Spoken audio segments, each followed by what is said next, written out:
આવું નહીં રાખવું, ક્યારેય નહીં કે ખુખાર મેરડી માતાજીના માડીના હાથે આપણી માતા બેહાડીએ, આવી આશા ક્યારેય નહીં રાખવી. તમે તમારા ઘેર તમે તમારા દેવને બેહાડવા માંગતા હોય ને તો તમે એકલા જ કાફી છો.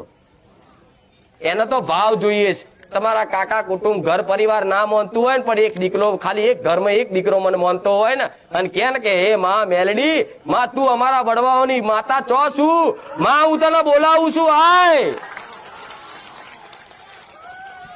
એટલા પોકારમાં ના દાખલાની જરૂર પડે, ના ધૂપ ધુમાડાની જરૂર પડે, ના શ્રીફળ ચુંદડી અગરબત્તીની જરૂર પડે, ના ઝાર ખીચડાની જરૂર પડે, ના મોટા હારની જરૂર પડે. ખાલી બોલો ને કે મારા બાપની માતા ચો છું, તો તમારી માં છે ને જાગતી જ હોય પણ દીકરાના ટવકાની રાહ જોતી હોય, જેમ મારા દીકરાના ટવકે ઉગતા પોરની મેલડી જાગૃત બની. તો આમાં ભુવાની જરૂર પડે. એટલે કઈક દીકરા દીકરી એવા છે જે નવા આવતા હોય ને એટલે એમનો બહુ હરખ ઉત્સાહ હોય. તમારો હરખ જો, તમારો હરખ કેટલો બધો છે મારા પ્રત્યે. હું ખૂબ પ્રસન્ન છું તમારા હરખથી, તમારા ભાવથી.